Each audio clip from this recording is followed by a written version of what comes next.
အမှန်ရနေပြီတတိတရားရှိနေပြီလို့ပြိတ္တတွေကိုကျေးဇူးတင်ပါတယ်လို့ပြောလာတယ်နဒီဝင်းနိုင်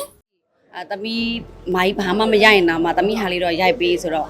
ညီမလေးနဲ့ကြာလဲမိသားစုလိုဖြစ်နေရလေပြီးတော့ညီမရင်းနှီးလိုဖြစ်နေတဲ့ခါကျတော့အတူတူနေတူတူစားအဲ့လိုဆိုတော့ပြီးတော့ညီမလေးရဲ့မင်္ဂလာဆောင်မလည်းမသွားဖြစ်ခဲ့ဘူးခရီးသွားနေတော့အဲ့နဲ့အခု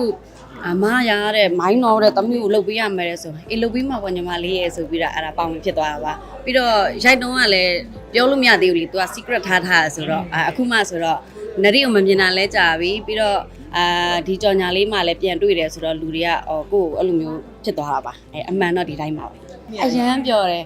ဘာလို့လဲဆိုတော့ကိုယ့်ထက်စီနီယာအမတွေကြီးပဲလေကိုကအငယ်ဆုံးဖြစ်နေအဲ့ထဲမှာလေနော်အငယ်ဆုံးလည်းဖြစ်တယ်ကို့အမတွေနဲ့ကားရိုက်တွေလည်းစုံမှုတယ်ပွဲတွေလည်းစုံမှုတယ်ဆိုတော့အဲ့နေ့ကတော့ပျော်ပြီးတော့ခွေနေရတာပေါ့နော်ပြီးတော့ကို့အမတွေကိုကိုကအမြဲတမ်းလဲ respect ရှိရလေအားလုံးလည်းချစ်တာဆိုတော့ပျော်ရတယ်အဲ့နေ့ကတော့အမှတ်တရပဲ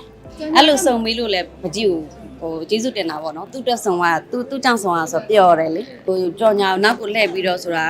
ကိုကအဲ့ကြော်ညာထွက်ပြီးမှအဲ့လိုမြင်တာမြင်တော့အဲ့လိုတွေလည်းလှုပ်ထားတာပဲပေါ့နော်ရိုက်တော့ကတော့ကိုကရိုက်လိုက်တယ်လေဒါပေမဲ့အရှိမလွှင့်လိုက်တာမသိလားအဲ့ဒါကိုကြော်ညာလိုက်တာမသိလားအဲ့တော့အဲ့ထဲမှာဝင်ကြည့်တော့လေ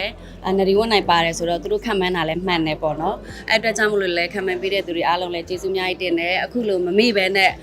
ကိုပါဆိုပြီးတော့သိနေတာအတွက်ကြောင့်မို့လဲကျေးဇူးအများကြီးတင်ပါတယ်